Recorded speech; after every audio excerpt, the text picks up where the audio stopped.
오늘 야당에서 혁신안이 통과된 거죠. 예? 지금 오늘 야당에서 혁신안이 통과된 거죠.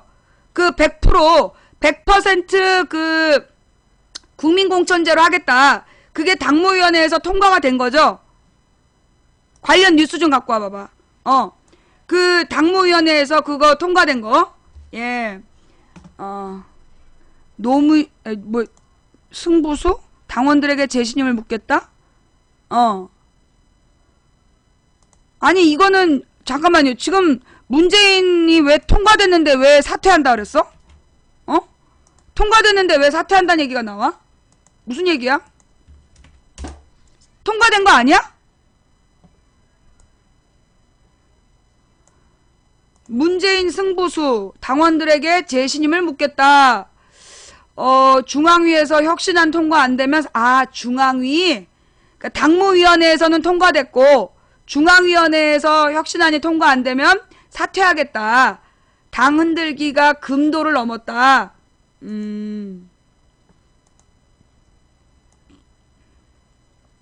문재인 새정치민주연합 대표는 9일 혁신안의 과정과 함께 재신임을 당원과 국민들에게 묻겠다고 승부수를 던졌다. 문 대표는 이날 당무위원회에서 혁신안이 통과된 이후 긴급 기자회견을 열고 혁신안이 통과되지 않으면 대표직에서 물러나겠다며 이같이 말했다. 그는 비주류의 혁신안 비판에 대해 혁신안을 흔드는 분들이 다수는 아니라고 본다. 하지만 그 소수까지 힘을 하나로 모으지 않으면 우리는 성공하기 어렵다. 똘똘 뭉쳐도 이기기 어려운 상황에서 공멸을 맞게 된다면 이처럼 당이 중대한 갈림에 선 상황에서 저는 대표직을 걸고 첫째 혁신, 둘째 단결, 셋째 기강과 원칙의 당 문화를 바로 세우려고 한다고 말했다. 그는 혁신위의 안이 최상의 안은 아닐 수 있다. 그러나 혁신위로서는 최선을 다했다. 혁신안이 최고는 아니지만 시작이다. 나머지는 우리의 몫이라며 우리가 채워야 한다. 당 구성원 모두 함께해야 할 일이다. 혁신을 위한 어떤 분의 어떤 제안도 당에 도움이 되는 것이라면 모두 수용하고 받겠다고 강조했다. 그는 전방위 공세를 펴는 비주류에 대해서는 최근 당을 공공연하게 흔드는 시도가 정도를 넘었다. 지금까지 저는 단결과 단합을 위해 인내하고 인내했고 포용하고 또 포용했다. 신당, 분당을 함부로 얘기하는 분조차 단결 안에서 끌어안으려고 노력했다. 개인의 정치적 입지와 계산, 계파의 이해관계 때문에 탈당 분당을 이야기하며 당을 흔드는 것은 심각한 해당 행위고 이런 행위가 반복될 때마다 당의 힘이 빠지고 국민들이 외면한다고 강력 질타했다. 그는 당을 지키고 기강과 원칙을 세우기 위해 이 시점에서는 저는 조직의 재신임을 묻는 것이 불가피하다고 판단했다며 당원과 국민이 재신임으로 제게 혁신과 단결의 대원칙을 명령해주면 저는 모든 것을 던질 각오로 명령을 받들겠다. 총선 승리를 위한 총력체제 재창당이 가까운 뉴파티 비전도 제시하고 혁신에 기운 단결의 정신, 승리의 자신감으로 당을 새롭게 일신하겠다고 다짐했다. 그는 제 결정은 대표로서 당의 분열과 혼란을 끝내기 위한 책임있는 선택이라고 생각한다며 혁신안의 처리가 대강 마무리되는 시기에 맞춰 제 재신임을 저를 뽑아주신 당원과 국민들께 물으려고 한다. 혁신안이 가결되고 제가 재신임을 받는다면 혁신이나 제 거취를 둘러싼 논란을 끝내자고 말했다. 그는 당무위를 통과한 혁신안은 이제 중앙위원회 결정을 남겨두고 있다며 대표가 누구이든 우리 당에 꼭 필요한 혁신이다. 저의 거취가 어떻게 되든 혁신만큼은 다 함께 힘을 모아주길 바란다며 혁신안 통과를 호소했다. 공적 혁신안은 당무위를 통과해 오는 16일 당 중앙위 의결 절차를 남겨두고 있다. 그는 재신임 방식에 대해선 앞으로 당과 논의해 결정할 것이라고 말했다. 그러니까 16일에 중앙위원회, 이 중앙위원회가 그거죠. 각 시도당 대표, 시도당 위원장하고 각 그 지역구 대표들, 지역구 대표들이 중앙위원회를 구성하는 거죠. 오케이. 그러니까 딱 내년에 후보들이네. 국회의원 후보. 16일 날 누가 반대했는지 잘됐다. 난 오늘 명단을 만들라 그랬지. 예. 우리 16일 날 누가 100% 국민공천 반대하는지 그거 명단 작성합시다. 아니 그냥 우리 그냥 찬반. 누가 국민들의 100% 그 국민공천에 반대했나 그냥 우리는 찬반 명단만 만들겠다고. 반대한 사람 명단. 예. 그 반대한 사람 명단을 우리 확보를 하자고요. 뭐 비밀 투표를 하자는 둥. 그러면 비밀 투표 하자고 그런 사람 이름이라도 알자고. 이거는 공개적으로 해야지. 왜 비밀 투표를 해? 이렇게 중요한 사안을. 그죠? 예. 중앙위원회에서 100% 국민 공천을 반대하는 사람의 명단 확인하고 비밀 투표로 하자고 그런 애들은 그 명단을 그걸 확인하면 되겠네. 그죠? 지금 이 뭐라 그러나 논조가 뭐 문재인이 재신임을 묻겠다 여기에 집중되는데 나는 그거 별로인 것 같아. 그게 중요한 게 아니야. 내년에 야당의 후보들 중에 누가 국민 경선 반대했냐 이게 핵심이야. 뭐 문재인 재신임에다가 막 그 방점을 찍으면 문재인 내쫓겠다 뭐 이런 애들 모일 거 아니야. 나는 그런 건 관심 없어. 문재인을 재신임 하든 말든 관심 없고 내년에 국회의원 후보 누구누구가 국민 경선 반대했나 그것만 궁금할 뿐이야. 그죠? 예. 어떤 인간이 그 국민들이 후보 공천하는 걸 반대했는지 그거 한번 보자고. 공천권을 국민에게 그거 새누리당도 하는 거야. 새누리당도 하는 공천권을 국민에게 그걸 반대한 야당 의원들이 누굴까? 근데 그냥 그 명단만 궁금하다고. 그거 너네 치사하고 더럽게 비밀 투표하고 그러지 마라. 비밀 투표하겠다 그러면 너네 싹 다 잘라버릴 거야. 전원 반대한 걸로 치겠어. 비밀 투표로 해갖고 명단 숨기려고 그러면 너네 전원 아웃이야. 자, 뭐 이 이야기 요게 세 번째 이야기였고요. 다음으로 넘어가서 네. 다음으로 넘어가서 비밀 투표 못하게 해야지. 공개적으로 지역구에서 출마할 사람들 손 들고 의사를 밝히라 해야지. 공개 투표해야지. 당의 운명인데 당의 운명을 정하라고 중앙위원회가 있어. 중앙위원회가 자기 이름을 걸고 당당하게 의견 표명을 해야지. 개인이 아닌데. 개인의 투표권은 보장돼야 돼. 그러나 중앙위원회는 개인이 아니야.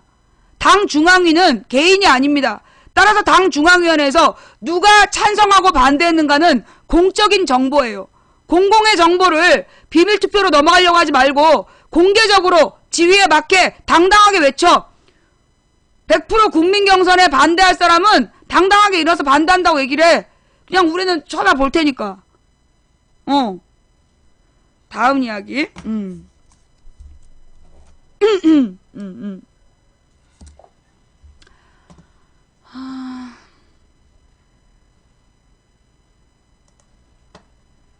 다음 이야기는 뭐냐면 내가 오늘 공지를 하나 올려놨지. 예. 오늘 아침에 누가 그러는 거야. 김무성 대표 아버지가 친일을 했나요? 이러는 거야. 그러니까 시청자들이 그거 네이버에다 나와요 이랬어. 그랬더니만 그 질문한 애가 그러는 거야. 네이버에 찾아봤는데 언론에 찾아봤는데 논란이 분분하네요. 김무성 아버지가 친일을 했느냐 안 했느냐에 대해서 논란이 분분하다는 거야. 그리고 내가 찾아봤어. 2년 전에는 김무성 아버지가 친일파라는 게 상식이었는데 어머 그동안에 이 여론조작단이 막 블로그니 뭐니 막 다 조작을 해가지고 친일파가 아닌 것처럼 그렇게 해놨더라고. 예. 그래서 이게 우리가 어떤 뉴스를 잊고 살아서 그래. 그래서 오늘은 내가 매주 수요일날은 역사에 대한 이야기를 해보려고 그래. 자, 친일 김무성 아버지가 애국자로 등갑하고 있다라는 8월 1일자 한국일보 한겨레신문 기사 내용을 같이 보겠습니다. 예. 잠깐만. 이게 뭐라는 거야? 일사보국을 뭐래? 명 무슨 선? 무슨 언? 7일 이게 뭐라는 거니? 또 그 그동안에 뭐 김무성 아버지가 김무성 아버지가 뭐 경북 도회 의원으로서 굉장히 막 민족을 위해 애쓴 것처럼 얘기했지만 그게 아니었다는 뭐 그 당시에 언론 자료들인가 봐요. 언론 자료들인 것 같고 이게 뭐라는 거야. 한문이야 왜 다. 전열의 독립 무슨 얘기지? 이거 누가 좀 읽어봐봐. 뭐래? 모모의 전례의 독립 뭐라는 거야? 한번 읽어봅시다. 뭔 내용인지. 그동안에 논란이 있었던 게 논란이라고 표현한 게 뭐냐면 김무성 아버지에 대해서 한겨레 신문이 2년 전에 보도한 내용을 한겨레가 정정 보도했다. 그렇게 물타기를 했던 모양이야. 근데 알고 보니까 한겨레가 정정 보도한 건 김무성이 빨갱이란 소리를 입에 달고 다녔다라는 말을 빨갱이란 말이 아니라 종북 세력이란 말을 달고 다녔기 때문에 빨갱이란 말을 입에 달고 다니지 않았다라고 정정해 준 거래. 그런데 마치 김무성 아버지의 친일 행적이 가짜라서 정정한 것처럼 그렇게 교묘하게 물타기를 한 거야. 또 하나는 그때 무슨 민주당에서 누가 헛소리했던 모양이야. 뭐 저기 김무성 아버지가 친일파 누구다 이렇게 발표를 했는데 동명이인이었대. 그래서 그거를 그 민주당에서 정정 보도한 걸 가지고 한겨레가 정정 보도한 것처럼 그렇게 물타기를 하고 있었던 거야. 그래서 얘네들이 한겨레가 작심을 하고 더 자세하게 자세하게 드러난 김무성 아버지의 친일 행적을 공개한 거예요. 아들은 왜 미국에서 큰절을 했을까? 미국을 방문한 김무성 새누리당 대표가 우리를 부끄럽게 한다. 여느 정치인이 아니라 집권 여당의 대표이자 대통령 후보 지지도 1위기에 더욱 그렇다. 누가 대통령 후보 여당 후보 중엔 1등이지. 커다란 몸집과 당당하던 태도는 태평양을 건너자 한없이 작아지고 말았다. 넙죽넙죽 올리는 큰절은 환영은커녕 비웃음만 사고 있다. 아프리카 추장 같다거나 아예 부채춤을 추라는 조롱마저 날아간다. 그런데도 그는 내년에 또 큰절을 하겠다고 한다. 그는 도대체 왜 그러는 걸까? 김무성 대표 아버지의 친일 행적에서부터 발언하는 것일지도 모른다는 생각에 자료를 뒤적여보기 시작했다. 앞불싸 선친 김용주의 과거 친일 의혹은 빠르게 지워져 가고 있었다. 대신 절세의 애국자로서 변모하고 있다. 친일이 애국으로 둔갑하는 현실을 막아보고자 김 대표 부친의 과거 친일 발언을 공개한다. 천황폐하를 위해 자신의 목숨을 내놓으라고 요구하는 고약한 내용이며 A4 용지 3장 분량이다. 그런 부친의 과거를 바꾸려는 시도나 미국에서 하는 큰절이나 모두 한 뿌리에서 나온 콤플렉스의 발현일지도 모른다. 이게 김의겸이라는 기자가 쓴 거예요. 야, 아니 김무성 아버지가 친일 행적했다고 과거 자료 보겠다는데 왜 빨갱이래? 눈에는 할 말 없으면 그냥 빨갱이래더라. 한번 봅시다. 자, 아버지는 천황폐하 찬양, 아들은 미국 장군묘에 감사합니다. 김무성 대표의 선친 김용주의 일제 때 발언을 보면 그가 상당한 인텔리임을 알 수 있다.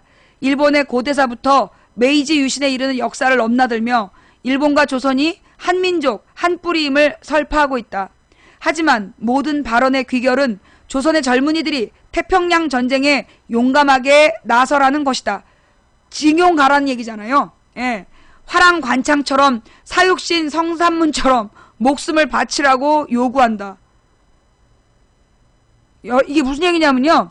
김무성 아버지가 일제 말에 조선 청년들더러 일본의 태평양 전쟁에 화랑관창처럼 사육신 성산문처럼 나가 죽으라고 그렇게 요구했대요. 다만 그 충성의 대상이 일본 천황일 뿐이다. 천황을 위해 벚꽃같이 지라고 한다. 야, 진짜 심각하네. 미국을 방문 중인 김무성 새누리당 대표의 기행을 보면서 왜 저러지? 하는 궁금증이 일었다. 정치부 기자들은 국내 보수층의 지지를 다지려는 의도라고 늘 많이 분석하고 있는데 선뜻 납득이 되지 않는다. 김 대표는 이미 새누리당 지지층에서 부동의 1위 아닌가. 표를 얻으려면 왼쪽으로 가야지 왜 오른쪽으로만 가는지 설명이 안 된다. 분명히 손해보는 짓인데 말이다. 그래서 계산이 아니라 본능이구나 하는 느낌이 든다.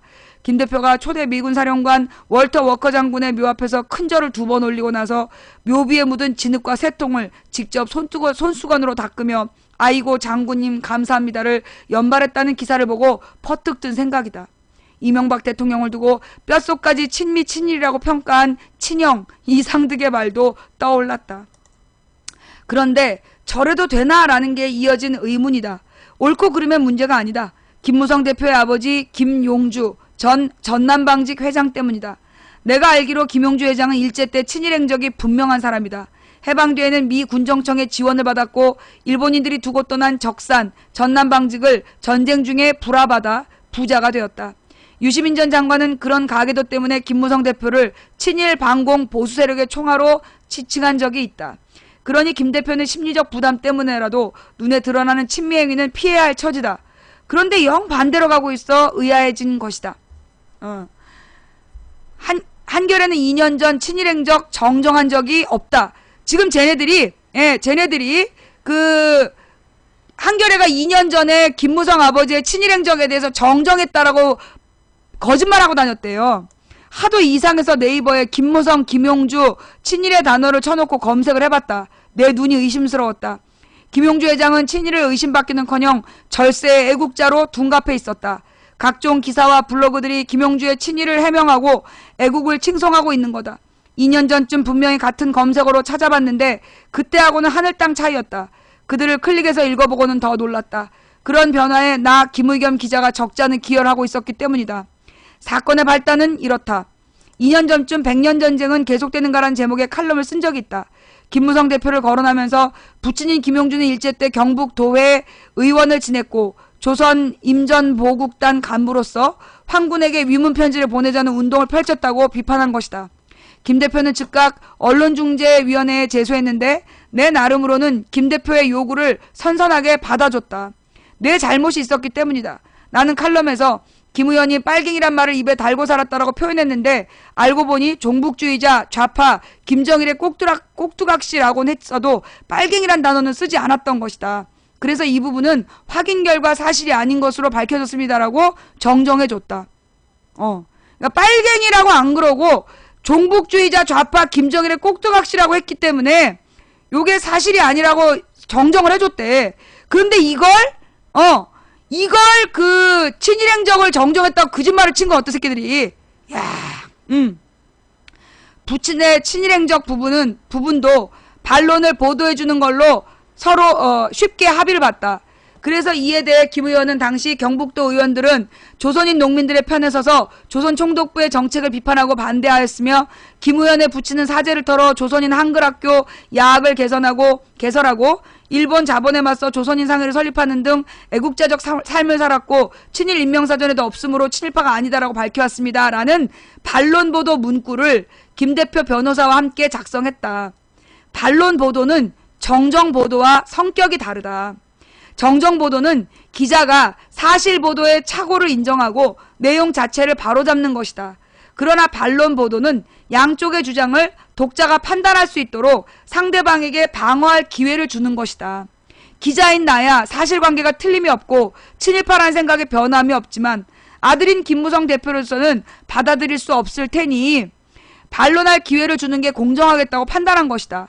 또 칼럼을 쓸 당시는 김무성 대표의 행위, 즉 노무현 전 대통령의 NLL 발언 왜곡에 분개했지만 돌아가신 부친까지 끌어들인 건 나도 나중에 마음에 걸리던 차였다. 이런 곡절을 거쳐 김무성 의원 부친 관련 반론 및 정정보도가 지면에 실렸다. 그 직후 김 대표가 출입 기자들에게 돌린 문자가 나한테도 한 달이 건너 전달됐다. 김 대표가 반론 보도문의 성격을 자기한테 너무 유리하게만 해석하는구나 하는 생각이 들긴 했지만 더 이상 보도가 확산되는 걸 막으려는 걸로 이해하고 그냥 넘어갔다. 이게 문제야. 그냥 넘어가면 잘못하는 거예요. 그리고 잊고 살았다. 네이버 검색을 하다가 경악하기 전까지는. 2년 동안 생산된 기사나 블로그 글들의 제목을 몇 가지만 열거하면 다음과 같다. 김무성 우리 부친은 친일파 아닌 애국자. 김무성 친일 논란 정리. 해촌 김용주 선생의 애국활동. 김무성 대표의 부친 해촌 김용주 선생, 공작 속에 묻혀버린 애국자. 김무성 대표 아버지가 친일파가 아닌 13가지 이유.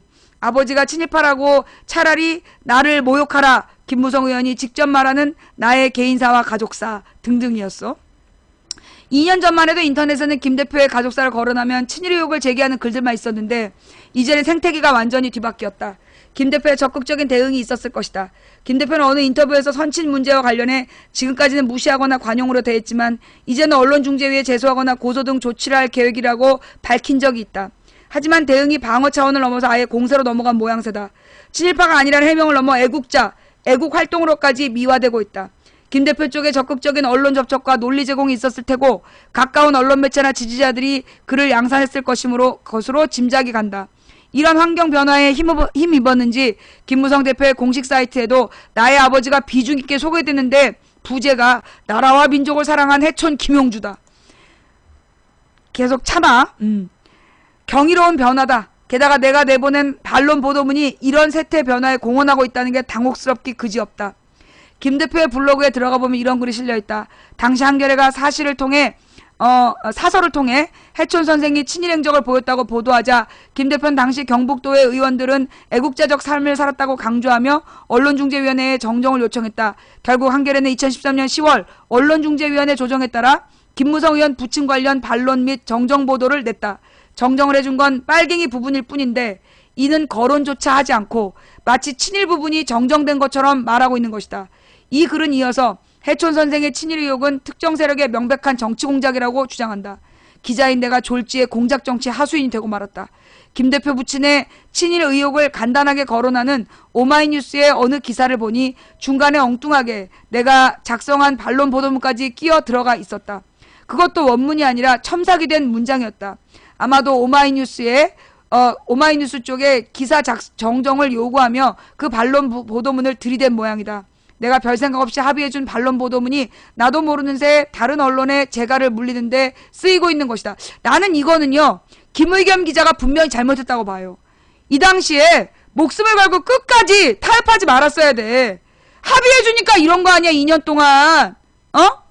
그러니 한겨레와 내가 조롱감이 되는 건 당연한지 모른다. 어느 기사에서는 이런 치욕적인 글귀를 발견했다. 한겨레는 이전에도 김무성 대표와 관련된 기사에서 오보를 게재한 적이 있었다. 김무성 의원의 부친이 친일파라는 오보와 김무성이 빨갱이라는 말을 입에 달고 다닌다는 허무맹랑한 글을 올린 적이 있다. 그래서 그때도 정정 보도를 낸 적이 있었다. 내가 허무맹랑한 기자가 되는 건 문제가 아닌데 회사마저 망신을 사고 있는 것이다. 자, 알고 보니 김무성 대표에게 반격의 기회를 제공한 건 나만이 아니었다. 배재정 민주당 대변인도 김 대표의 부친이 친일 인명사전의 대표적인 친일파로 등재됐다고 논평을 냈다가 뒤늦게 동명이인임을 깨닫고 김 대표에게 사과를 하기로 했다. 친일 인명사전에 올라있는 김용주는 만주에서 활동하던 사람이니 전혀 다른 인물이다. 그러니 김무성 부친 친일 인명사전, 민주당 거짓말, 사실 부친 김용주는 애국자 등의 글들이 즐비하게 된 거다.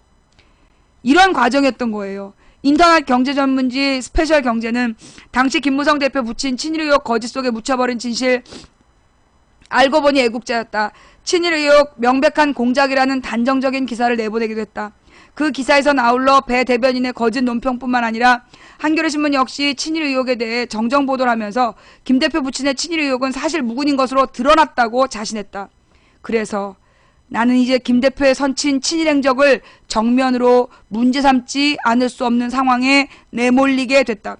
내가 보니까 얘네가 너무했어. 너무 김의겸을 파른 거야. 그래서 작심한 거지. 우리 동생네 집에 칫솔을 세우고 간 거랑 마찬가지야. 우리 동생네 집에 칫솔을 세우고 가서 내가 추석날 특별방송하는 거나 이 사람을 거론해서 마치 김무성 부친이 친일파가 아닌 것처럼 헛소리를 했기 때문에 이런 일이 발생하는 거야. 정면으로 문제 삼겠다. 지난 2년 동안 사정을 몰랐을 때 어쩔 수 없지만 알고 나서도 계속 침묵한다면 나는 역사 왜곡의 공범이 되고 말기 때문이다. 친일을 감추고 싶어하는 것과 친일을 애국으로 탈바꿈하는 것은 너무도 다르다.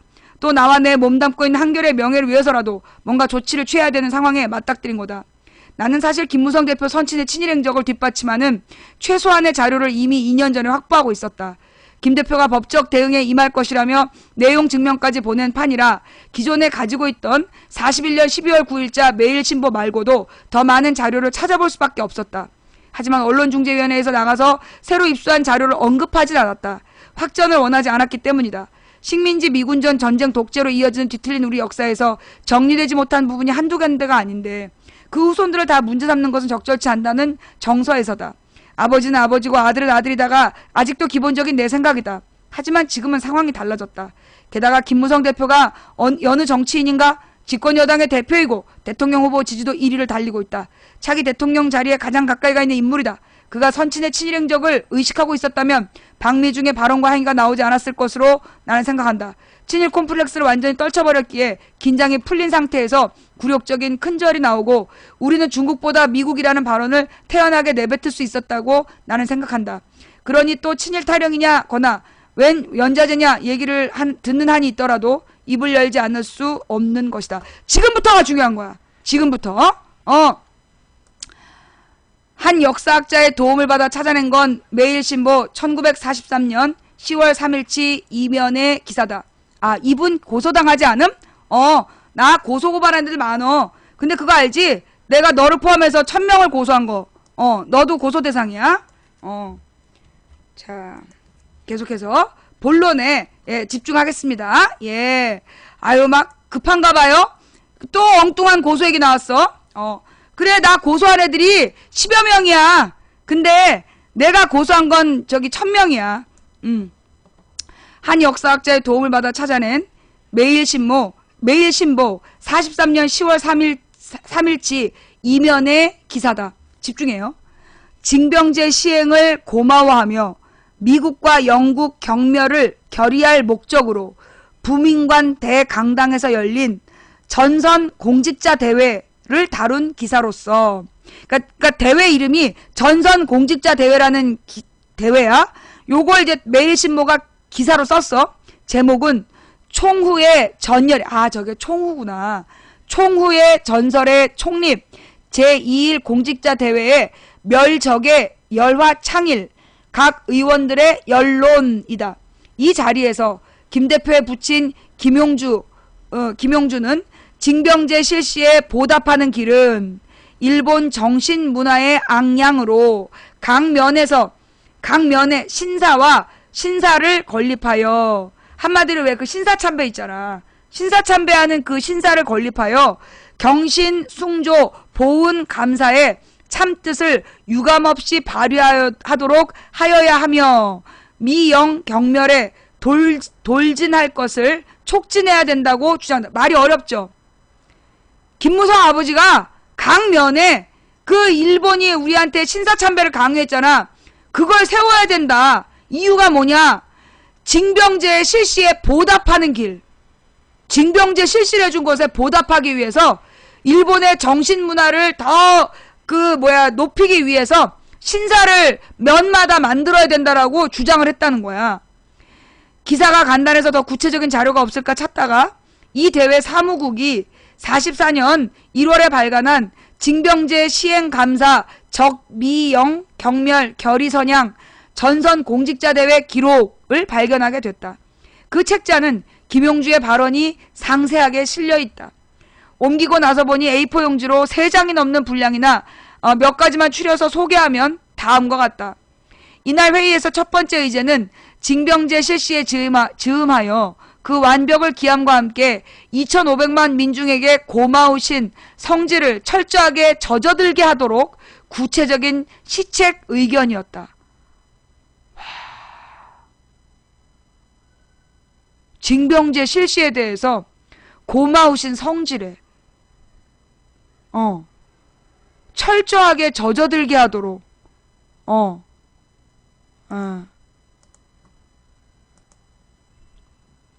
여기까지 알아듣겠어요?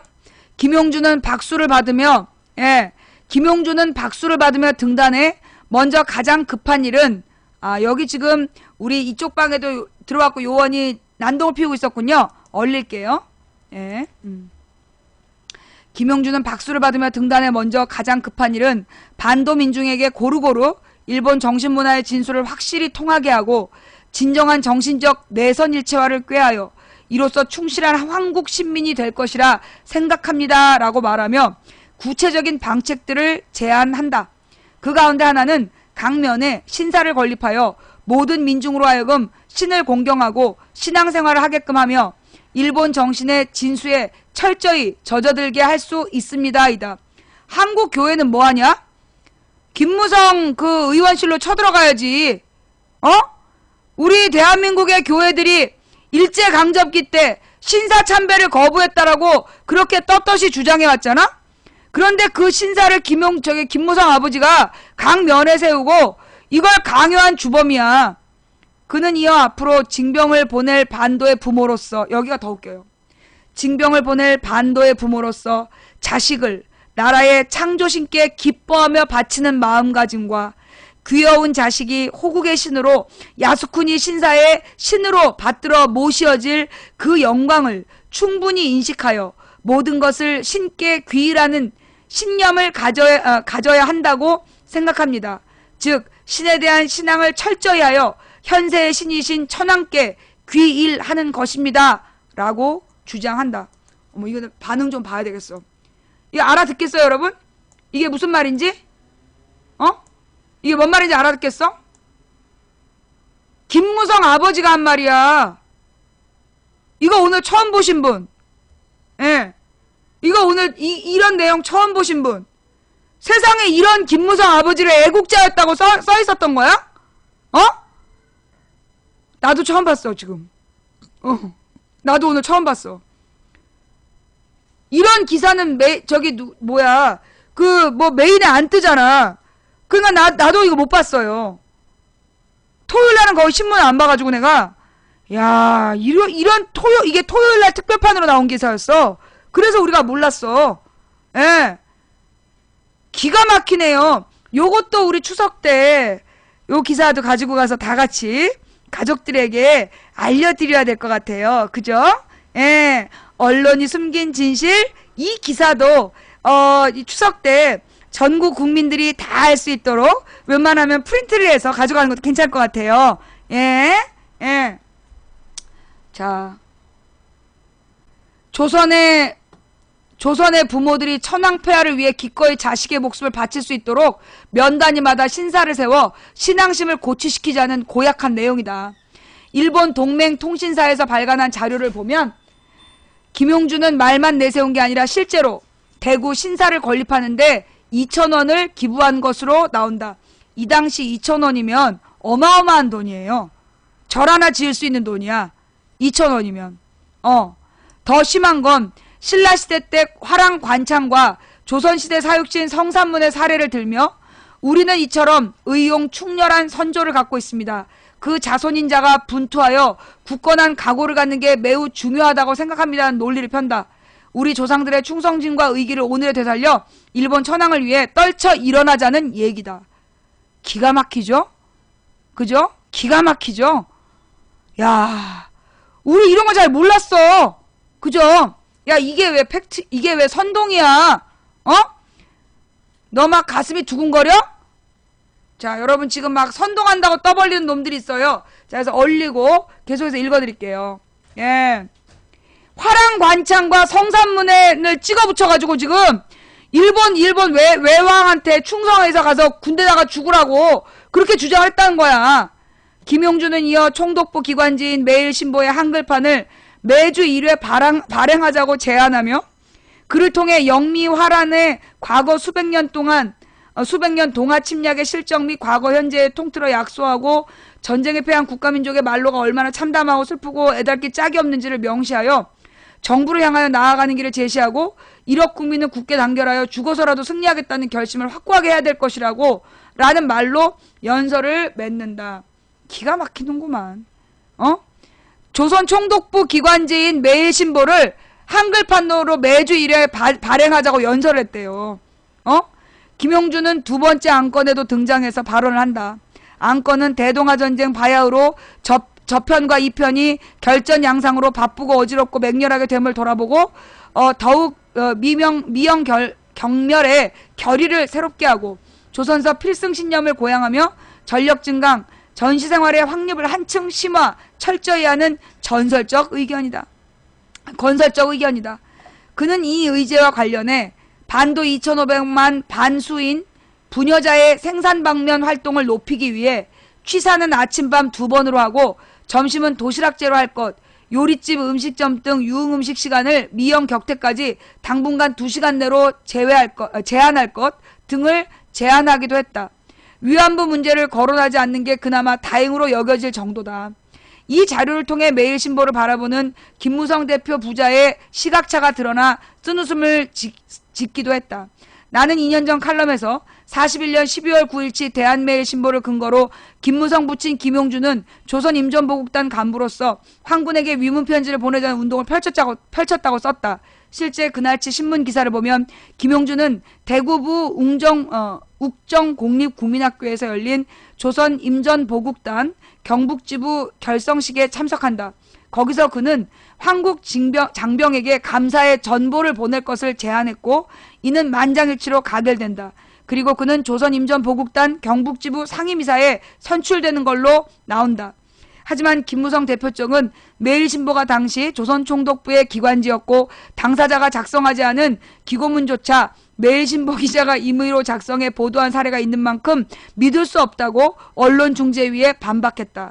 그런데 그 아버지는 매일신보는 반도의 민지개발에 크나큰 공헌을 하고 있다며 매일신보 한글판을 추가로 발행하자고까지 했으니 우리 역사의 씁쓸한 한 단면이다. 결국 김무성이 2년 전에 거짓말한 거네요. 김용주도 해방 이전 자신의 행적을 숨긴다. 그는 작고 1년 전 84년 나의 회고록 풍설시대 80년을 펴내는데 일제말 행적에 대해 이렇게 적고 있다. 이러한 시국하에서는 만사에 있어 조심스럽게 살아가야겠다는 생각이 새삼스럽게 일기 시작한 것이다. 그래서 나는 43년부터 일제치하의 모든 면에서 스스로 후퇴하여 8.15 해방에 이르기까지 칩거 생활로 들어간 것이다. 야! 연병? 저런 연설이 칩거 생활이면 43년의 전선 공직자 대회의 발언은 깨끗하게 지운 것이다. 나는 이 자료로 인해 김용주 전 회장이 단박에 친일파가 된다고는 생각하지 않는다. 김용주 전 회장의 일대기 가운데 후손들이 평가해야 될 대목 또한 많이 있기 때문이다. 조선인이 교육받을 수 있는 곳이 점점 줄어드는 것을 운영해 경영난으로 존폐위기에 처한 영흥학교로 새롭게 설립한 점이 그렇다. 50년 한국전쟁 당시 유엔군의 인천 상륙작전에 당시 주일공사였던 김용주가 메가더 장군을 찾아가 5대 궁궐과 4대 문을 하나하나 지도에 표시해가며 우리 역사 유물과 주요 문화재를 보호해줄 것을 간곡히 요청했다고 하니 자기 주장이겠죠? 크나큰 공로다. 단지 이 자료를 계기로 있는 사실을 있는 그대로 보자는 거다. 시인 김수영이 역사는 아무리 더러운 역사라도 좋다. 진창은 아무리 더러운 진창이라도 좋다. 라고 노래했듯이 그 친일과 독재라는 우리의 아픔을 받아들이고 끊임없이 고쳐나가려는 용기만이 우리를 진창의 역사에서 구원해 줄 것이라고 믿는다. 큰 꿈을 꾸는 김무성 대표가 이런 자세를 가질 때에라야 열강의 틈바구니를 헤쳐나가는 지혜를 얻을 수 있을 것이라고 생각한다. 김의겸 기자의 글이었습니다.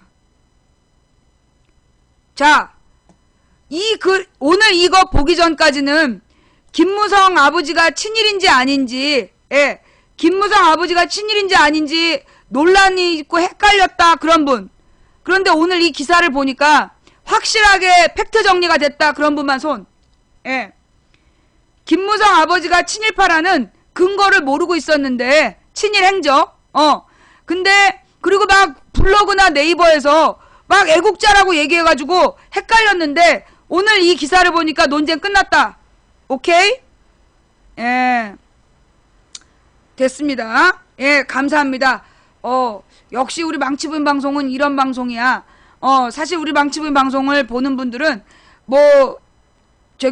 진보 사학자나 이런 사람들처럼 다 아는 분들이 아니에요.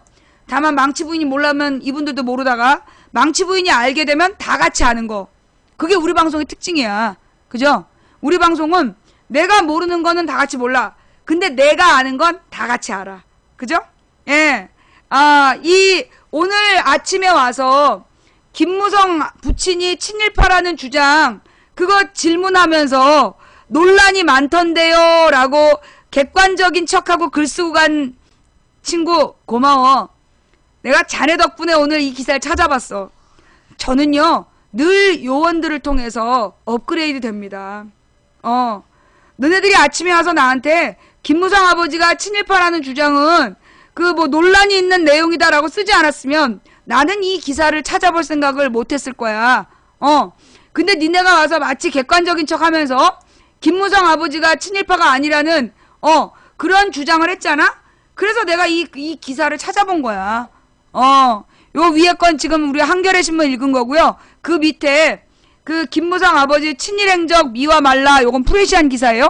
위에 긴 거를 짧게 저기 요약해 놓은 거야. 짧게 요약해 놓은 걸 프린트해 갖고 온 동네 뿌려. 이번 추석 때 온 가족에게 한 장씩 배포하세요. 네.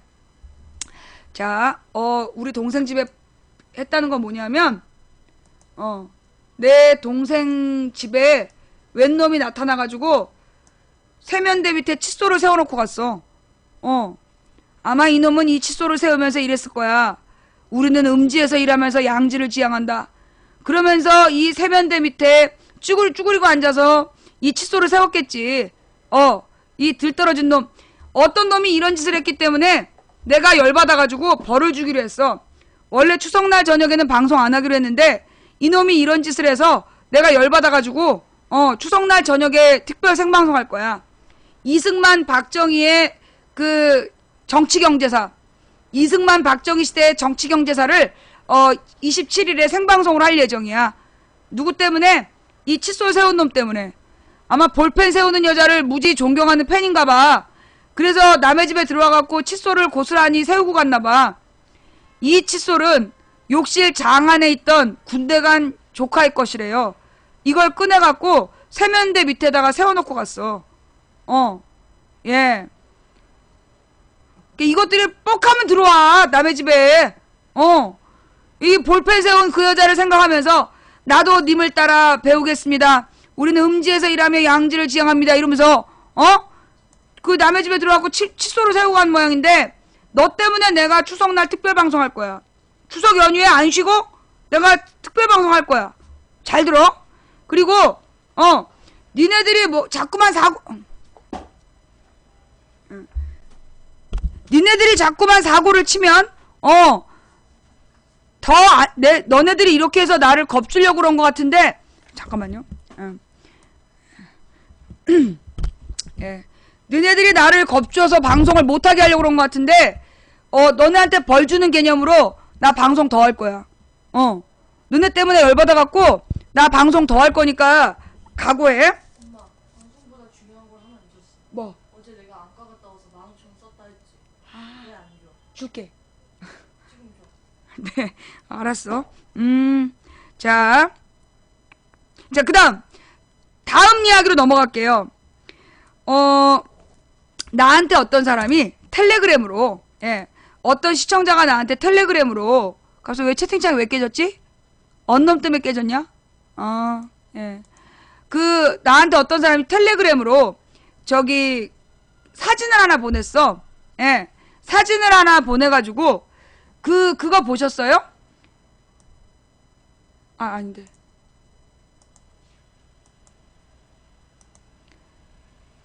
초등학교 교과서의 내용이라고 잘못 보도된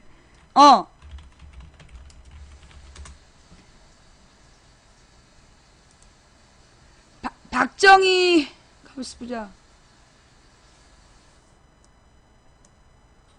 이거 나한테 누가 텔레그램으로 이 사진을 보냈어. 박정희 나라 위에 만주 군관학교 입학 미화 위인전 알고 보니 어떡하지? 재민아 이모 아직 방송 중이야. 30분 뒤. 여보세요? 재민아 이모 지금 방송 중이야. 30분 뒤에 전화해. 예. 죄송합니다. 네. 나한테 이제 이 사진을 딱 보낸 거야. 근데 이걸 딱 보고, 말도 안 되는 내용인데, 이걸 나한테 보낸 사람이, 아마 이 사람은 또 이게 출처가 어딘지 모르고 처음에 보냈나봐. 여기 내용이 뭐냐면 박정희는 나라를 위해 더 큰 일을 하기 위해 교사 생활을 그만두고 만주로 갔어요. 만주 군관학교에 입학하여 힘든 훈련을 마친 박정희는 또다시 일본 육군사관학교로 진학하였어요. 일본은 곧 망할 것이다. 박정희는 마음속으로 이런 믿음을 가졌어요. 일본의 항복으로 우리나라는 광복이 되었어요. 박정희는 광복군에 들어가 조국으로 돌아갈 날만 기다리며 열심히 훈련을 쌓았어요. 하지만 나라에서 광복군을 인정해주지 않았어요. 박정희는 초라한 모습으로 고향에 돌아왔어요. 이걸 보고 몇몇 사람들이 이게 박근혜가 만든 초등학교 교과서라고 오해를 한 거예요. 근데 나는 이런 내용이 교과서가 될 수 없다고 생각했어. 그래서 이 글을 보낸 사람한테 이거 어디서 보낸 글이냐, 그러니까 어느 책에 나왔냐고 출처를 물어봤어. 대부분의 사람들이 요 화면만 퍼돌린 거야. 그러니까 이제 출처 확인 안 하는 국민들이 막 열이 받은 거야. 이 초등학교 교과서 내용이라고 오해를 한 거예요. 이거 초등학교 교과서 내용 아니야. 이게 학원공출판사라는 학원공출판사인가? 그런 출판사에서 펴낸 그 옛날 동화책이야. 박정희 미화하는 동화책. 근데 이걸 갖다가 초등학교 교과서라고 누가 퍼돌린 모양이에요. 맨 처음에 그걸 초등학교 교과서라고 한 사람 누군지 찾아내야 돼. 왜 그걸 찾아야 되냐 하면 그 사람이 그렇게 이게 초등학교 교과서라고 주장한 근거가 있을 것 같아. 무슨 이유가 있을 거야. 어떤 이유냐? 지금 우리가 국정교과서 반대운동을 할 거예요. 지금 오늘 정부에서 국정교과서를 지금 만들겠다고 발표를 했어. 오늘 아침에. 박근혜 정부에서 지금 그 국사교과서를 국정으로 강행하겠다라고 그동안에는 공론화 과정을 거쳐서 국민 여론을 수렴한다고 해놓고 오늘 아침에 국정교과서로 강행한다라는 발표를 했어. 그래서 이제 국정교과서 반대운동을 할 거란 말이야. 근데 국정교과서 반대운동을 하려는 우리의 주장을 이걸 초등학교 교과서라고 퍼돌린 사람이 난 일부러 뿌린 덫이라고 생각해. 그래서 우리들의 주장을 허위사실을 유포하는 사람들로 격화시키려고 요게 어느 초등학교 교과서 내용이라고 퍼돌린 것 같아. 그치? 내가 볼 때 이거 찾아야 돼. 누가 이 내용을 초등학교 교과서 내용이라고 돌렸는지 맨 처음 출처를 찾아야 돼. 그 사람 수상한 사람이야. 이거는 덫이에요. 우리가 국정교과서 반대운동이 막 시작이 되잖아? 그러면 얘네들이 이렇게 허위사실을 유포했다. 국정교과서 내용에 대해서 허위사실을 유포했다는 근거로 그 트위터나 인터넷 네티즌 글들이 이용될 거야. 앞으로 그런 일 벌어지나 아니냐 봐봐. 다음 주 정도에 문제가 될 거라고 봐요. 예. 난 이거 얘네들이 일부러 덫을 놨다고 봐. 지금 막 열심히 퍼돌린 사람들 스스로 삭제하시고 그 내용을 잘못 알았다라고 삭제하기 싫으면 정정보도를 하세요. 정정보도. 뭔 말인지 알아? 이 새끼들이 내가 볼 때 지뢰 설치한 거야. 그거 막 퍼돌린 사람들, 이거 초등학교 교과서라고 퍼돌린 사람들 나중에 덫에 걸리는 거야.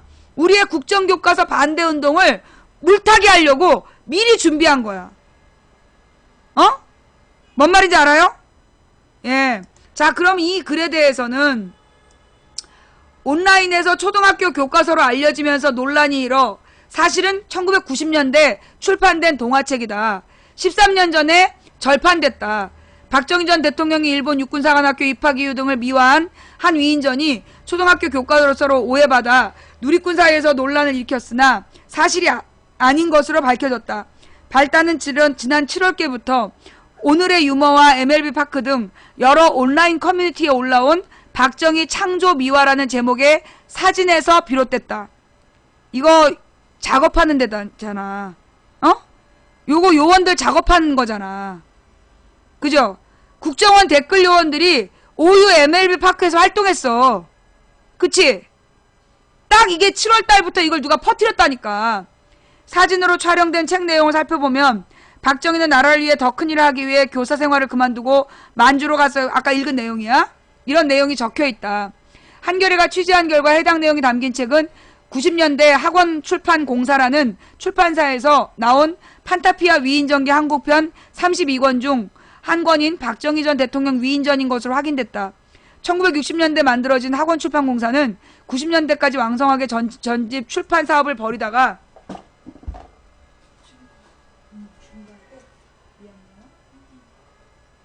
저녁은 어떨 거야? 저녁 때 친구들이랑 먹자고 해가지고 거기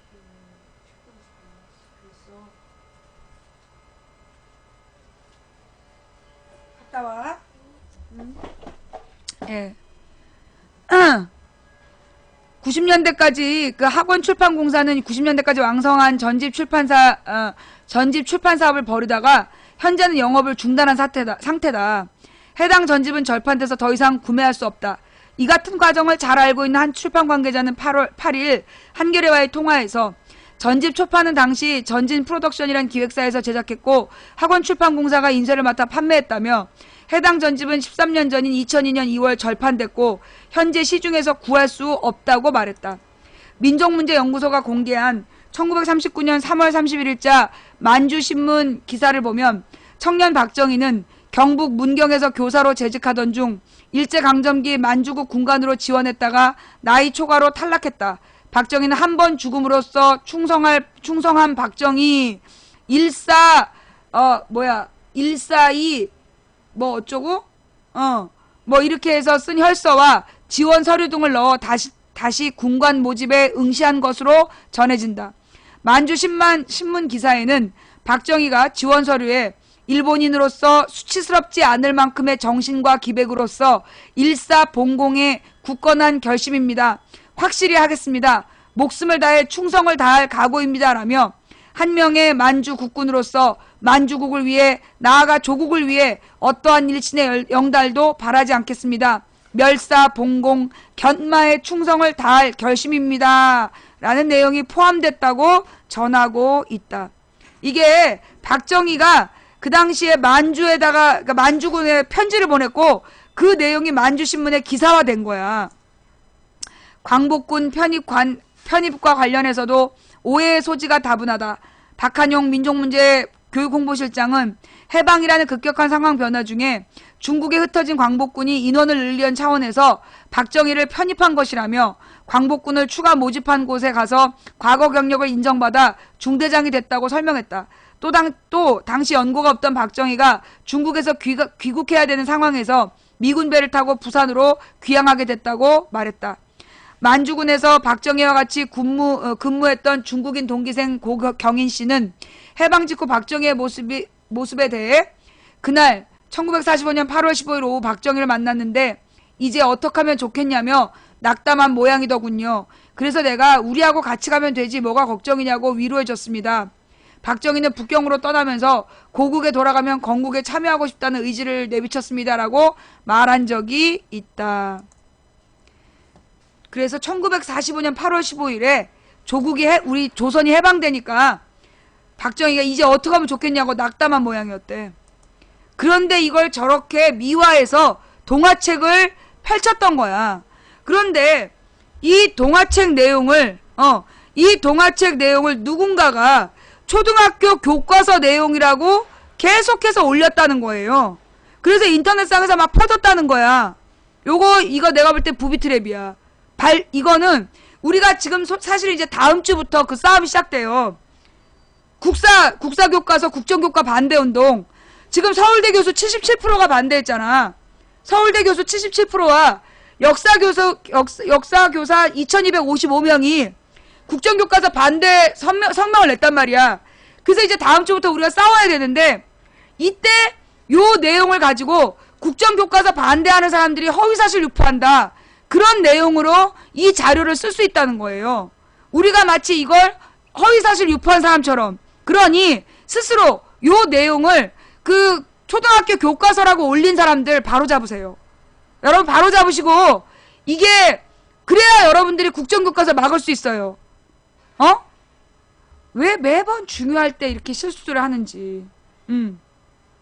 자, 요 내용 하여튼 박정희에 대한 진실을 밝히는 건 중요하지만 이게 초등학교 교과서라고 얘기한 거는 오해다. 예. 뭔 말인지 알았죠? 예. 이게 본격화 될 테니까 기다려 봐봐. 예. 자, 그 다음 마지막 뉴스는 서울시의 그러니까 감사원에서 서울시의 그 기관을 감사한 내용이 있는데 그 내용이 감사원에서 결재도 받기 전에 청와대로 직접 보고가 됐다는 거야. 관련 기사 좀 찾아봐봐. 근데 원래 이 서울시의 감사 내용은요, 대통령에게 보고할 내용이 아니래요. 서울시 감사, 서울시 기관 감사 내용은 대통령한테 직보할 내용이 아니라는 거야. 뭐 전쟁이라든가 이럴 때만 직보하는 거지, 서울시의 기관들이 왜 거기에 대해서 감사한 내용을 감사원에서 자체 회의를 통과해서 결재도 받기 전에 왜 청와대로 갔냐? 왜 청와대로 갔냐? 이게 지금 박근혜가 그만큼 박원순을 견제하고 있다는 얘기죠. 예. 박원순을 견제하고 감시하기 위해서 그 감사원의 감사 자료를 미리 빼돌려서 보고 그랬다는 거야. 관련 기사 한번 찾아보세요. 예, 왜 직행했나요, 제목이? 그 다음에 그 미디어 몽구님이 촬영해갖고 올리신 노래 동영상이 있어요. 어떤 교회의 아이들인 것 같아. 어느 교회의 아이들을 시켜서 지난 이제 8월 15일인가봐. 건국 60주년 국민대회라고 그러면서 그 이상한 교회에서 애들을 세워갖고 그것도 빨간 넥타이를 매게 해갖고 역사를 밝힌 100명의 위인이란 노래를 개사해서 뭐 노래를 부른 거야. 뭐 물리치자 공산당, 거짓 분열 뭐 이런 노래를 애들한테 시켰나봐요. 예. 근데 딱 나도 보니까 진짜 무슨 박근혜가 구경하고 온 북한 어린이 합창단 같았어. 박근혜 방북 동영상에 보면 북한 어린이 합창단 노래한 장면 나오는데 거의 컨셉이 똑같아. 거의 똑같은 모습으로 지금 노래를 부르는데 뭐 물리치자 공산당 거짓 분열 막 이러면서 그 노래를 부른 모양이에요. 예. 그게 이제 지난 8월 내가 근데 이 기사를 안 보여주려고 하는 의지가 있었는데, 이 애들이 무슨 죄냐, 이 애들, 이거, 나중에 얼마나 두고두고 쪽팔리겠어. 이건 다른 기사구나. 요거는 이제 서울시 기관 감사 결과가 왜 청와대로 직행했나라는, 기사 내용이에요. 네. 수시로 보고된 건들 사무총장 결재도 없이 청와대로 갔다 뭐 이런 내용들이니까 그 쭉 한번 읽어보시면, 예, 감사의 독립성의 근간을 흔드는 일이었다는 야당 의원의 비판이 있었다라는 거고요. 그 다음에 이제 이게 애들의 이야기야. 난 이런 기사는 애들 얼굴을 모자이크 처리해야 되는 거 아닌가 싶어. 이거 애들이 이거 사실 두고두고 부끄러운 거야. 얼굴이 잘 보이진 않는구나, 다행히. 어린이 합창단의 외침, 물리치자 공산당 거짓 분열. 예. 이런 모습으로, 예. 이런 모습으로 이제 노래를 한 거야. 이런 모습으로 이렇게 노래를 했는데, 이거 얼굴이 너무 자세히 나왔다. 예, 이렇게 빨간 넥타이를 메고, 예, 이렇게 빨간 넥타이를 메고, 꼭 박근혜 북한 갔을 때, 북한 애들 노래 부르듯이, 예, 이렇게 이제 노래를 부른 거예요. 근데 이 노래 가사가 기가 막혀. 잠깐만요. 아우, 이놈의 마케팅 전화 진짜, 씨.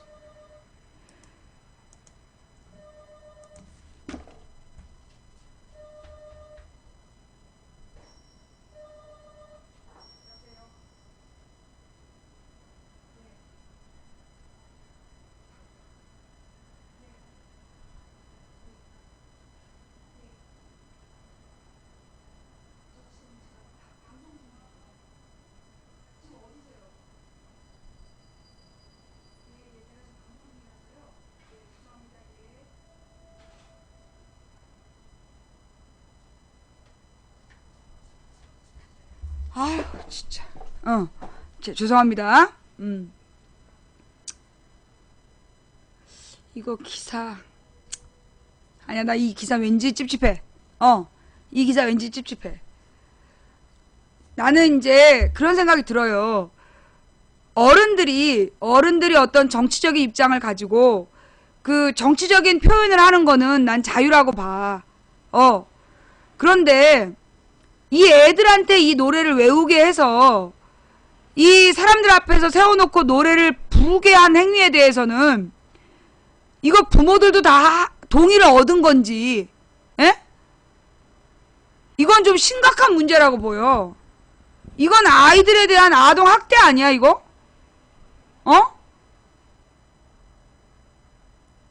이건 아동 학대 아니야. 이 애들이 이거 뭘 알고 이걸 불렀겠어.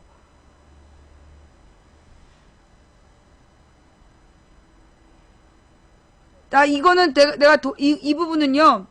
이 하여튼 무슨 애국교 뭔 교회? 교회에서 이런 짓거리 했대. 교회에서 이런 짓거리 했대요. 이거는 정말 고발해야 될 상황 아니야? 이 기사에 보면 나와요. 가서 기사를 찾아보세요. 나는 도저히 이거 진짜 문제 심각한 것 같아. 이게 그럼 아동학대가 아니면 누구 학대냐? 아동학대가 아니면 뭐야 이게? 이 애들이 지네가 부르는 노래 의미는 알겠어? 이 어린애들 데려다가?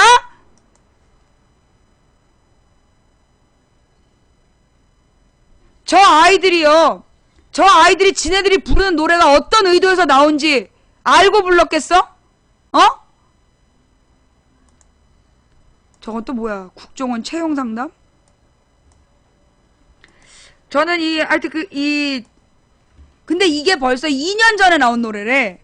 2년 전에 나온 노래이고, 그거를 이제 계속해서 퍼뜨리는 중인가 봐. 그런데 이렇게, 하여튼 말도 안 되는 얘기를 해요. 말도 안 되는 얘기를 해. 나는 이거 부모들이, 난 이거 고발해야 된다고 봐. 고소해야 된다고. 이건 무슨 얘기야. 국정원 채용 상담 제가 한번 받아봤습니다.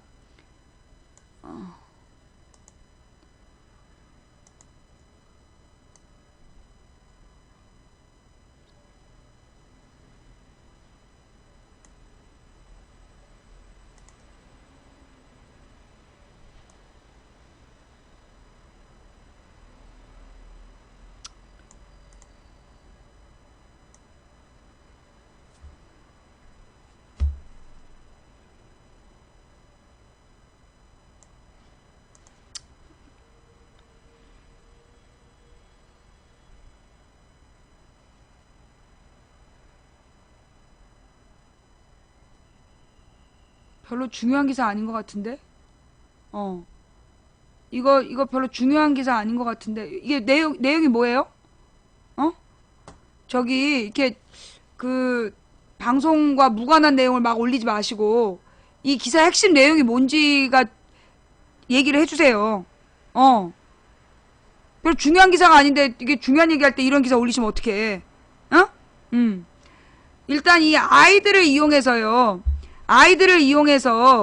저렇게 말도 안 되는 내용을 외우게 한 거. 난 저 동영상, 그래, 화면은 보지 말고 소리만 한번 들어볼까요?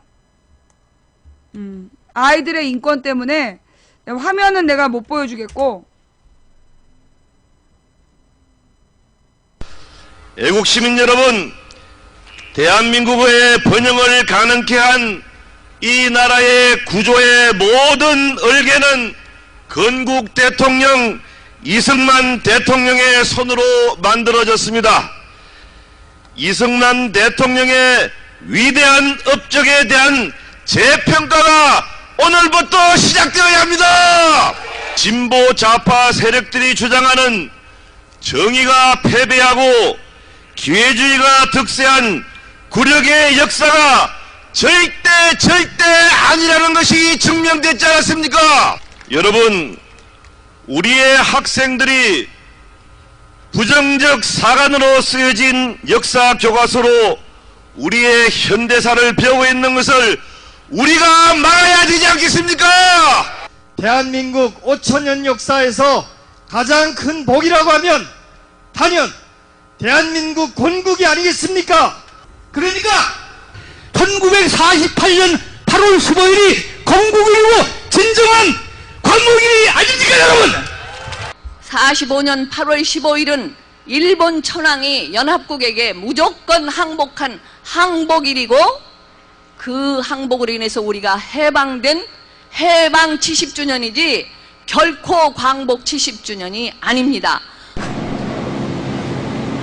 하얼빈역에서 도시락 폭탄으로 의거한 안중근 의사와 저는 우리 한국 역사에 하나님께서 구체적으로 어떻게 우리를 축복하시는가.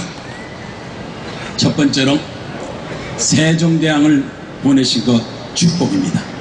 두 번째는 이순신 장군을 보내신 것이 하나님 축복이고, 세 번째는 이승만 대통령을 세워서 나라를 세운 이승만 대통령을 보낸 것을 하나님의 축복으로 생각합니다. 국 불어보시자! 국 불어보시자! 국 불어보시자! 사랑하는 애국시민 여러분, 오늘 우리 자녀들이 대한민국의 역사를 노래로 만들어서 부르도록 하겠습니다. 자, 우리 어린이들 4살부터 나와 있습니다.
이게 이제 그 원본 영상을 보시면 가사가 나와요.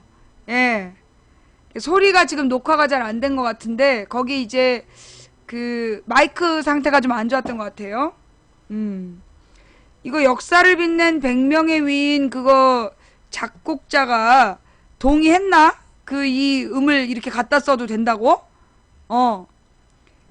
이거 유튜브에 가서요, 미디어 몽구 건국절 기념식 어린이 합창단 노래가사 충격, 요거 찾아보시면 나오는 내용인데, 4살짜리 아이들부터 저 노래를 시켰다. 난 정말 대한민국 기독교인들이 정말 부끄러워야 된다고 생각해. 내가 볼 땐요, 우리 한국의 개신교가 계속 이런 식으로 나가면, 예, 그 한국의 개신교가 계속 이런 짓을 그냥 묵인한다면 나는 유럽의 교회처럼 될 것 같아요. 유럽은 사실 이 자본주의를 만드는 사람들이 개신교 신자들이었어. 그런데 지금 유럽엔 교회가 없대잖아. 유럽에서는 교회에 사람들이 안 모여가지고요, 지금 그 교회들이 다 팔린 거야. 다 팔려서 술집이나 호텔로 다 바뀌었대. 체육관이나.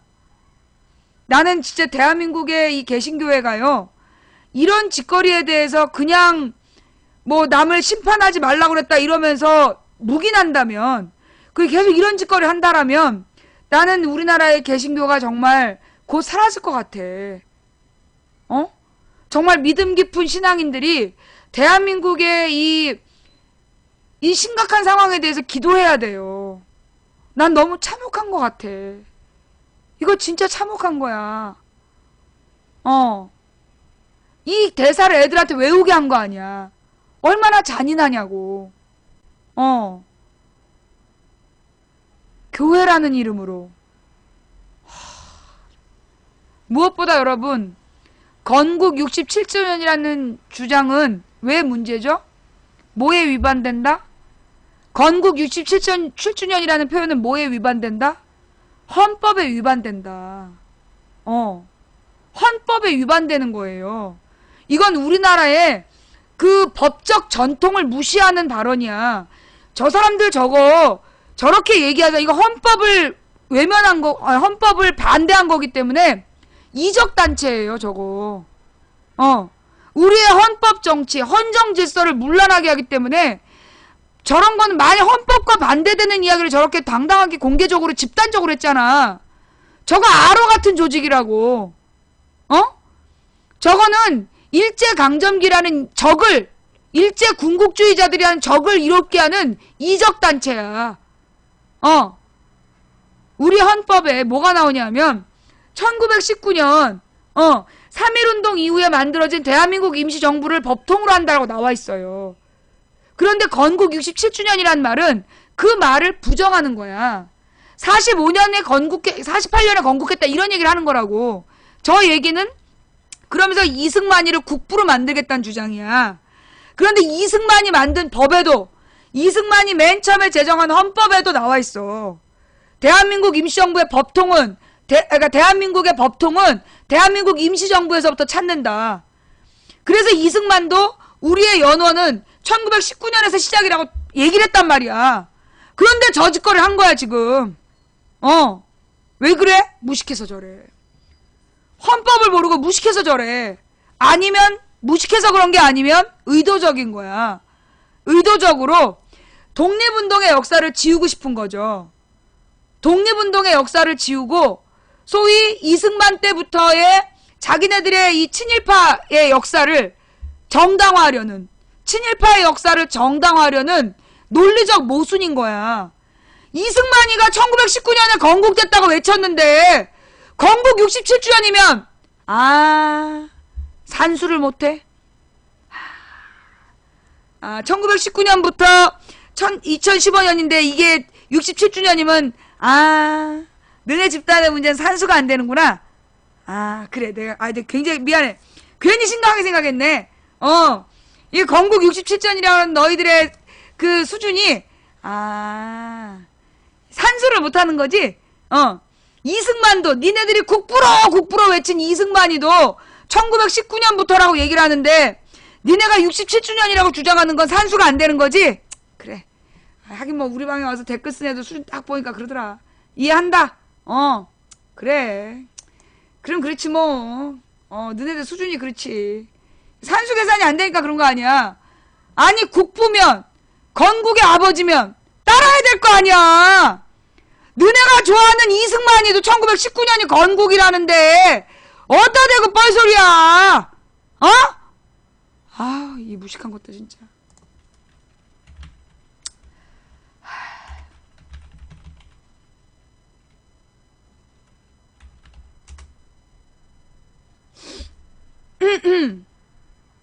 예. 하여간 그 건국절 이게 이제 8월 15일에 한 행사였을 거예요. 예. 이 8월 15일에 이런 행사를 했는데 사실 이게 헌법에 위반되고 무엇보다 이승만도 그렇게 주장하지 않았어. 그런데 왜 67주년 그럴까? 산수를 못하거나 독립군의 역사를 지우고 싶은 거야. 여러분 그거 또 모를 것 같다. 여러분 우리나라에 10만원권 지폐를 만들기로 했던 거 알죠? 우리나라에서 10만원권 지폐를 만들기로 했고 그게 국민들의 투표를 통해서 10만원에 들어갈 인물로 김구 선생님이 채택됐었어요. 그거 아세요?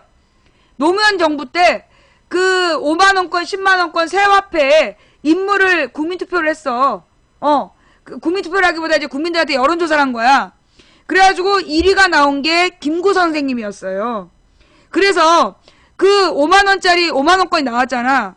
그리고 2008년인가에 김구 선생님의 10만원권이 나오기로 했어. 김구 선생님 초상화를 그린. 그런데 이명박이 그걸 무산시켰어요. 그게 그냥 그런 게 아니야. 김구 선생님의 얼굴을 그 10만원짜리 넣은 거를 이명박이 무산시켰어. 넣기로 한 걸. 그래서 지금까지 10만원권이 안 나오고 있는 거야. 그러면서 얘네들이 한 짓이 뭐냐 하면 그 10만원권 자리에 이승만을 넣어야 된다. 박정희를 넣어야 된다. 그거 가지고 지금 싸우고 있는 거야. 기가 막히죠? 예. 지금 쟤네가 10만원권에 이승만을 넣어야 된다. 박정희를 넣어야 된다. 이러고 지금 떠들고 있는 거야. 놀고 있어. 기가 막히죠? 이게 왜 이러는 거예요?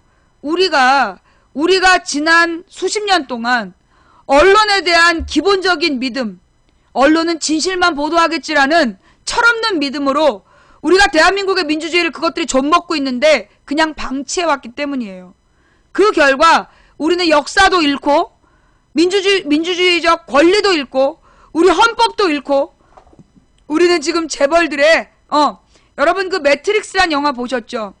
매트릭스란 영화에 보면 거기 나오는 사람들이 매트릭스란 영화에 보면 거기 나오는 사람들이 어떤 상태냐면 이 무슨 캡슐 안에 다 갇혀 있어.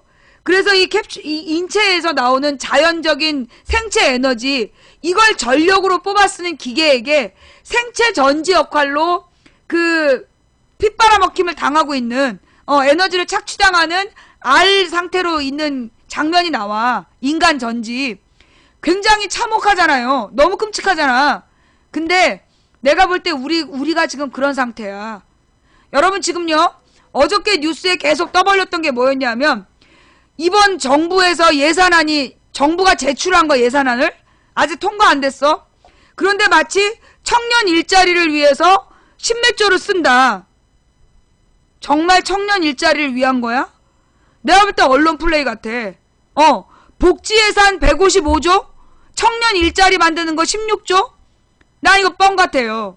정말로 어떻게 그 돈을 쓰겠다는 건지. 이제까지 박근혜가 해마다 서민경제를 활성화시키겠다고 한 짓이 뭐냐? 9조 8천억 원을 들여서 빚내서 집 사라 그러면서 그 아파트 대출금 이자 깎아줬어요. 그래놓고 서민경제 활성화 대책에 돈 썼다 그랬단 말이야. 정말로 16조 원을 청년 일자리를 창출한 데 쓴다고? 누가 그래? 그거 확인해봐야지. 그죠? 그거 한번 확인해봐야 되고요. 그 다음에 지금 막 돈이 없다. 들어오는 세수입이 적기 때문에 복지 지출을 줄여야 된다. 이게 박근혜 정부의 주장이야. 이 말은 맞는 말일까요? 틀린 말일까요? 쌩 거짓말이죠. 왜?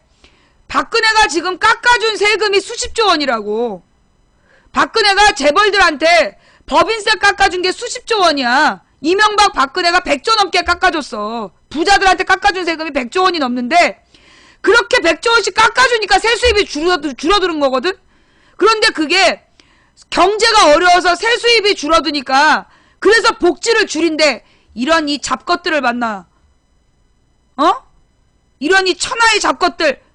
그래서요. 내일부터는 박근혜 예산안에 대해서 이 박근혜 예산안의 허구 주장을 찾아내고 이번 추석 밥상에는 박근혜의 실패한 경제정책이 올라갈 수 있도록 알찬 내용으로 준비를 해야 될 것 같아요. 자, 그래서 오늘 방송은 여기까지. 오늘 방송은 여기까지 하고 내일부터는 이 공부 열심히 하셔야 돼요. 우리가 이 추석 명절에 어느 친척하고 토론을 하더라도 빠삭한 내용을 머리에 숙지하고 가야 되기 때문에 여러분들이 내일부터 방송 빠지지 마시고 열심히 공부 열심히 하겠다는 자세로 방송 들으시기 바랍니다. 자, 오늘 방송 어떠셨어요? 볼만 하셨나요?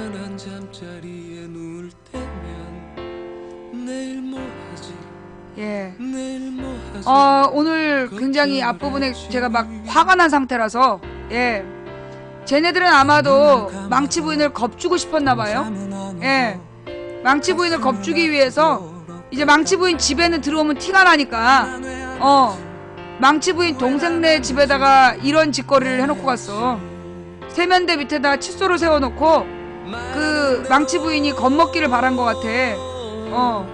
근데 니들이 잘못 알았어. 우리 자매들이 굉장히 거칠어. 너희들이 이런 짓을 했기 때문에 나는 원래 추석 명절에 방송 안 하는 사람인데 이번 추석 명절에 방송할 거야. 생방송하면서 박정희, 그러니까 이승만 박정희의 시대의 정치 경제사 그게 얼마나 잘못되어 있었는지 그 내용하고 그 다음에 지금 온 국민에게 거짓말하고 있는 종편의 거짓말, 종편의 오보기사 그런 내용으로 내가 방송할 거야. 누구 때문에? 내 동생네 세면대 밑에 정가운데 칫솔을 세우며 볼펜 세운 그녀에게 충성한다고 생각했을, 우리는 음지에서 일하면서 양지를 지향한다고 생각했을 너 등신 때문이야. 등신 너 때문에 내가 열받아가지고 나 저기 추석 때 생방송 할 거다. 특별 생방송.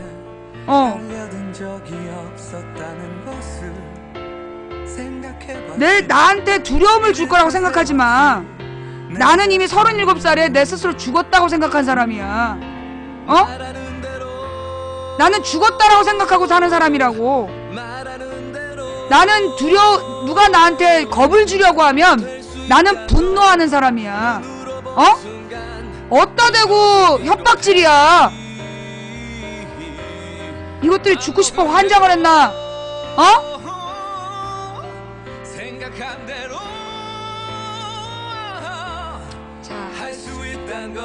여러분, 오늘 방송 재밌게 보셨어요? 재밌게 보셨다라면 추천! 3048분이 추천하셨네요. 초콜릿이 없어서 강제 추천을 못 받고 있는데, 자, 추천해주신 3051분께 진심으로 감사드립니다. 그리고 오늘 재밌게 봐놓고 추천 안하고 도망간 200명 내가 기억하고 있다. 너네 그러는 거 아니야? 너희들의 인생의 가장 중요한 순간, 가장 행운의 순간, 너희들의 다리는 녹색 설사로 물들어갈지어다. 자, 자발적으로 추천해주신 3140분께 3150분께 진심으로 감사를 드리면서 오늘 후원해주신 모든 분들께 감사드립니다. 한 분 한 분 제가 감사 인사 못 드린 점 대단히 죄송합니다. 저의 방송이 허위사실을 유포했다며 지금 어느 종편에서 시비를 걸고, 그 종편 출연자가 뭐 날마다 지금 뭐 저를 고소고발한다고 뭐 떠들고 있는 모양이에요. 소송비가 또 많이 들겠죠. 소송비 한 3천만원 듭니다. 한번 시작하면. 네, 여러분들이 보내주신 별풍선이 우리 망치 부인의 소송비로 잘 쓰여집니다. 대단히 감사드립니다. 그리고 여러분의 초콜릿으로는 강제 추천을 받아내고요, 여러분의 스티커로는 망치 부인의 순위를 올립니다. 망치 부인의 순위를 올리기 위한 스티커는요, 한꺼번에 많이 쏘실 필요 없고 한 장씩 자주 쏘시는 게 그게 순위에 올라가는 데 도움이 된답니다. 자, 후원해주신 모든 분들께 진심으로 감사드리고요, 각 방에서 고생하신 매니저님들 수고하셨습니다. 그리고 다음 방송은 내일 낮 2시에 시작할 겁니다. 오늘도 이 방송을 녹화 떠서 유튜브와 팟캐스트에 올려주시는 우리 참세상님, 그리고 여비고님, 풍행국님께 진심으로 감사를 드립니다. 여러분, 이분들은요, 저한테 아무것도 받는 거 없이, 대가 없이 일하시는, 대가 없이 사명감으로 올리시는 분들이에요. 그분들의 수고를 보실 때는 꼭 수고했다는 인사말 남겨주시길 바랍니다. 지금까지 도봉구 창동 사는 불량주부 망치부인이었습니다. 니들이 음지에서 일하면서 양지를 꿈꾸며 내 동생네 집에 칫솔을 세워두고 가도 나는 볼펜 세운 여자를 생각하며 비웃을 수 있다. 니들은 내가 두려움에 떨길 바랬는지 모르겠지만 니네가 나를 건들 때마다 나는 점점 더 분노 게이지가 올라간다. 나의 이 분노 게이지는 앞으로도 계속 갈 거야. 나의 방송은 이제 내 선에서 멈출 수 있는 그런 게 아니야. 이건 이미 우리 하나님께서 임재하시고 하나님께서 주도하시는 방송이기 때문에 니들이 뭔 수작을 해도 멈출 수가 없다. 응? 너희들 덕분에 돌아오는 추석에 나는 특별 생방송을 할 거야. 그리고 나는 너희들이 나를 잡아넣든 뭐 무슨 짓을 하든 나는 목숨이 붙어있는 한 이 방송을 계속할 거야. 그 다음 너희들이 혹시 나의 목숨을 뺏어간다면 땡큐해. 그땐 내가 자유로운 영혼이 돼서 너희들 모든 놈들의 이 베개머리에 밤마다 찾아갈 거야. 그리고 너희들이 잠이 들락말락할 때 야! 니들 귀에 계속 그렇게 소리를 질러서 니들이 죽을 때까지 잠 못 자게 할 거야. 니들이 내 목숨을 앗아가면 나의 자유로운 영혼은 너희들 10,000명이든 500,000명이든 니들 귓가에 앉아서 잠들만 하면 소리 지르기, 그걸 계속할 생각이니까 마음대로 해봐. 세상은 두려워하는 자와 그러니까 공포를 유발하려는 게 너희들의 전술이라면 두 가지가 있어. 도망갈 거냐 아니면 분노할 거냐? 나는 분노하는 스타일이야. 원래 나는 내가 가는 길은 갈만한 길이라서 가는 게 아니라 가야 할 길이라서 가는 거거든. 나 혼자 꾸는 꿈은 꿈일 뿐이지만 우리 시청자들이 함께 꿈을 꾸어주기 때문에 우리는 날마다 현실을 만들어가. 그리고 된다고 믿든 안 된다고 믿든 우리의 믿음대로 된다는 걸 우린 믿어. 유재석도 노래했어. 말하는 대로. 그리고 누군가 간절히 소망하면 온 우주가 그의 소망을 위해 움직이기 시작한다는 말도 있어. 상식이 통한 합리적인 민주사회 꿈 같지? 지켜봐. 누가 이기나. 물론 이 싸움은 수천억 자산을 가진 언론사와 망치부인의 싸움이야. 이기기 어려운 싸움이지. 이기기 어려운 싸움에서 지지 않는 방법은 싸움을 끝내지 않는 방법이야. 나는 이 싸움을 다윗과 골리앗의 싸움이라고 생각해. 나의 무기, 내가 가진 것은 딱 하나야. 하나님. 나는 하나님과 함께 이 싸움을 해나갈 거야. 누가 이기나 끝에 가서 보자고. 지금까지 도봉구 창동사는 불량주부 망치부인이었습니다. 내일 낮 2시에 건강한 모습으로 만납시다. 감사합니다. 내일 만나요. 이것들이 말이야. 어따 대고 니네가 아주 배가 불렀어. 배가 불러. 그래, 니들이 죽나 내가 죽나 한번 해보자. 누가 죽는지 끝까지 한번 가보자고.